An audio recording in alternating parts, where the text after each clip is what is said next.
उत्तर प्रदेश का जिला हाथरस और 2 जुलाई 2024 दोपहर के करीब 12:30 बजे तभी एक बाबा जिनका नाम भोले बाबा, उनका प्रवचन चल रहा था और 12:30 के करीब ख़त्म होता है और वह अपनी 15 गाड़ियों के काफिले के साथ जा रहे थे। तभी जो लाखों संख्या में मौजूद वहाँ पर जो उनके जो भक्त थे वह दौड़ते हैं उनके चरणों की धूल लेने के लिए और फिर वहाँ पर एक इतना भयानक हादसा होता है जिसके बाद 122 लोगों की मौत हो जाती है।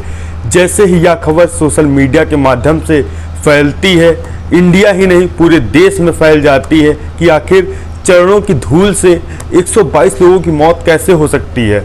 और वो बाबा जिसका नाम भोले बाबा, आज से करीब 28 साल पहले वह उत्तर प्रदेश पुलिस में तैनात था और एक उसके ऊपर रेप का केस दर्ज होता है और फिर वह बाबा बताता है कि मेरे सपने में साक्षात भगवान आए थे और उन्होंने कहा था तुम भक्तों के लिए बने हो और तुम अपने प्रवचनों से सबकी ज़िंदगी बदल सकते हो। आखिर वह बाबा इतना बड़ा कैसे बन गया और इन सारी मौतों का सच क्या है, आप बने रहिए हमारे साथ। आप पूरी कहानी विस्तार से जानिए कि यूपी पुलिस का सिपाही कैसे बना इतना बड़ा बाबा जो कि लाखों लोगों का बिल्कुल भगवान था। आप सभी को नमस्कार, मेरा नाम रवि है। मैं आशा उम्मीद करता हूँ आप लोग बहुत अच्छे होंगे। अगर चैनल पे आप हमारे नए हो सब्सक्राइब बेल आइकन जरूर दबाएं। यह सच्ची घटना चालू होती है उत्तर प्रदेश का एक ज़िला है एटा और एटे से ही छांट कर एक ज़िला और बनाया गया था जिसका नाम है कासगंज और उसी के पास एक इलाका है पटियाली और उसी के पास एक गांव है जिसका नाम है बहादुरपुर। यहीं पर एक परिवार रहा करता था। परिवार में उनके 3 पुत्र, जो सबसे बड़ा पुत्र उसका नाम था सूरजपाल और जो उनका दूसरा बेटा उसका नाम था भगवान दास और जो तीसरा बेटा उसका नाम था राकेश कुमार। अब जो सूरजपाल था वह पढ़ाई लिखाई में काफ़ी होशियार था और तभी पता चलता है उत्तर प्रदेश पुलिस में सिपाही पद के लिए भर्ती निकली है। वह सूरजपाल पढ़ाई में काफ़ी होनहार था। वह पुलिस में फॉर्म डालता है और रनिंग करता है और पेपर देता है और उसका सिलेक्शन हो जाता है। और जब ट्रेनिंग करने के बाद उसको विभाग मिलता है LIU का। LIU मतलब लोकल इंटेलिजेंस यूनिट। उसका काम पासपोर्ट बनाना और पुलिस वेरिफिकेशन करना और जो लोकल एरिया में जो गतिविधि हो रही है और उनकी खबरें इकट्ठा करना और वो सरकार को देना। सूरजपाल का सब कुछ ठीक ठाक चल रहा था और आज से 28 साल पहले तभी उसी के थाने में एक लड़की आती है और दरोगा से कहती है कि जो सूरजपाल जो हेड कांस्टेबल है उसने मेरे साथ छेड़छाड़ की है और मेरे साथ ज़बरदस्ती करने की कोशिश की है। अब जो वहाँ के थाना अध्यक्ष थे वह अपने ही सिपाही यानी सूरजपाल जो कि हेड कांस्टेबल था उसके खिलाफ मुकदमा दर्ज किया जाता है और अब मुकदमा दर्ज हो चुका था। सूरजपाल को गिरफ्तार करके एटा जेल भेज दिया जाता है और उनको नौकरी से बर्खास्त कर दिया जाता है, जिसके बाद कुछ साल तक सूरजपाल हवालात या जेल में रहते हैं और फिर उनको जमानत मिलती है और वह बाहर आता है।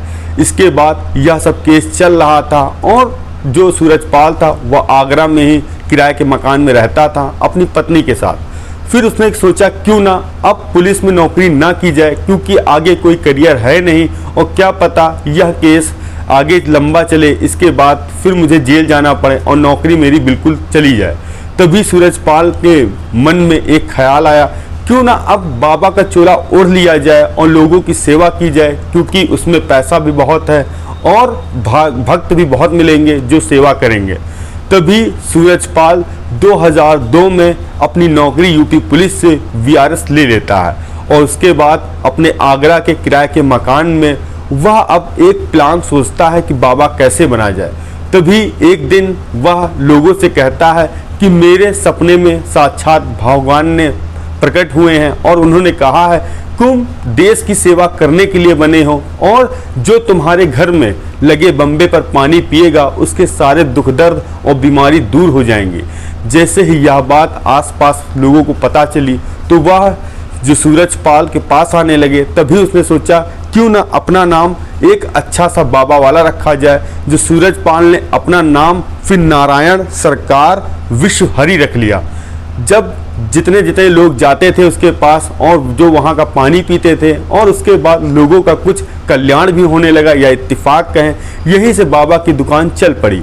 अब बाबा की जगह छोटी थी, तभी उन्होंने मैनपुरी में कुछ बहुत ही बड़ी जगह में अपना आश्रम बनाया और काफ़ी वहाँ हैंडपैप बना दिए, जो कि लोग अब दूर दूर से उस बाबा के दर्शन करने के लिए आते और उसके हैंडपैप का पानी पीने के लिए आते। तभी बाबा ने एक बात और कही कि भगवान मेरे सपने में फिर आए थे। उन्होंने कहा था कि तुम जहाँ जहाँ अपने चरण रखोगे उसकी धूल अगर भक्त तुम्हारे लगा लेंगे तो उनके ऊपर कोई परेशानी नहीं आएगी और वो जितना कर्जे में है वह सब मुक्त हो जाएंगे। अब लोगों की उमड़ और उमड़ने लगी। अब बाबा जहाँ जहाँ चरण रखते वहाँ वहाँ लोग अपनी धूल उठाकर उसकी अपने माथे पे लगाते और उसको भभूत बनाकर रखते। यह सब ठीक ठाक और बहुत ही अच्छा चलता चला जा रहा था और बाबा का साम्राज्य बिल्कुल फैलता चला जा रहा था। इंडिया के सब हिस्सों में बाबा का आश्रम बन चुका था। तभी एक तारीख आती है, वो तारीख थी 2 जुलाई 2024 और जगह थी हाथरस जिले के पास एक इलाका है सिकंदरा मऊ, और उसी के अंतर्गत एक गांव आता है पुलरई गांव। और 2 जुलाई 2024 को जो बाबा का एक सेवादार था वह उससे पहले जाता है उसी पास के थाने में, कहता है जो मेरे बाबा हैं जिनका नाम है नारायण सरकार विश्वहरि, उनका यहाँ पर प्रवचन होना है और कम से कम 80,000 के लोग यहाँ तादाद में सुनने के लिए सत्संग आएंगे। अब पुलिस ने 80,000 लोगों के हिसाब से पूरी वहाँ पे सुरक्षा व्यवस्था की जो उनको करनी चाहिए थी। अब 2 जुलाई समय आ गया था और करीब 10 बजे के आसपास 1.5 से 2 लाख से ज़्यादा वहाँ इलाके में लोग सुनने के लिए बाबा के पास उमड़े थे। अब जैसे ही 12 बजे बाबा की एंट्री होती है, 15 से 16 गाड़ियाँ उनकी आती हैं और उनका सुरक्षा घेरा पूरा बना था, ब्लैक कैट कमांडो थे और बाबा और उनकी पत्नी दोनों बैठते हैं और प्रवचन देना स्टार्ट करते हैं। और उन्होंने 1 बजने में 10 मिनट बाकी था, उनका प्रवचन ख़त्म होता है और वहाँ से निकलने के लिए उनका काफ़िला पूरा तैयार होता है। और जैसे ही बाबा जी की गाड़ी निकलती है वैसे ही सारे लोग उमड़ जाते हैं, क्योंकि बाबा की जो गाड़ी थी उसके जो टायर की धूल थी उनको माथे पे लगाने के लिए सब औरतें और महिलाएं, बच्चे, पुरुष सब इकट्ठा हो गए थे और सबकी यही इच्छा थी कि बाबा के टायरों की धूल मिल जाए, जिससे को वह अपने माथे सर में लगा लें, जैसा कि उनकी ज़िंदगी का कल्याण हो जाए। अब जो महिलाएं, बच्चे, पुरुष जैसे ही बाबा की गाड़ी गुजरी वैसे ही उन्होंने हाथ नीचे करके भभूत लेना या धूल लेने का प्रयास किया और जो पीछे से भीड़ आ रही थी वह धक्का लगाते हुए ऊपर चढ़ते हुए चली गई और जिसके बाद वहाँ जो नाला और जो बड़े बड़े खाई थे वहाँ लोग गिर गए और जो गिरे उन्हीं के ऊपर लोग चढ़ते चले गए। जिसके बाद बाबा का काफिला रुका नहीं, वह सीधे चला जाता है मैनपुरी, जो उनका सबसे बड़ा आश्रम बना था। और इधर पता लगता है कि एक बहुत ही बड़ा हादसा हो गया है और जब पहले पता चला तो वहाँ पता चला 110 लोग मरे हैं। जब पूरी टोटल किया गया और लाशें वहाँ पर इतनी इकट्ठा थी कि ले जाने की कोई वहाँ पर साधन नहीं था, तब जो रोडवेज बस में एक एक लाश एक एक सीट पे लेटाई गई, तब जाकर जो वहाँ के आसपास के ज़िले में हॉस्पिटल थे वहाँ पर भेजा गया। और बाबा ने एक बार भी पीछे गाड़ी नहीं की और वह आश्रम चला गया।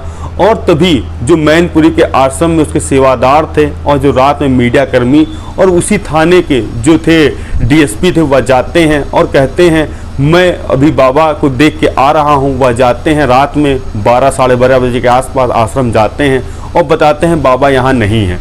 और सुबह के करीब 8 या 6 बजे के आसपास उस आश्रम से 7 से 8 गाड़ियाँ निकलती हैं। एक गाड़ियाँ जो कि स्कॉर्पियो थी और उसमें ब्लैक फिल्म लगी थी और लोग कहते हैं बाबा यहीं से फरार हो गया। आखिर इन सब मौत के पीछे किसका हाथ है, बाबा या कोई और? अगर इतना बड़ा इंतजाम किया था तो सुरक्षा व्यवस्था भी काफ़ी होनी चाहिए थी। और जो उनके सेवादार थे वह सब कहाँ भाग गए? अब पुलिस जांच कर रही है, बाबा को तलाश कर रही है। बहुत ही जल्दी वह भी पुलिस के गिरफ्त में होगा, तब और तथ्य पता चलेंगे कि आखिर यह हादसा कैसे हुआ। आप सभी लोगों का जो कुछ राय हो वह जरूर दें। हम मिलते हैं आपसे नई कहानी में, नई शुरुआत के साथ। जय हिंद, जय भारत।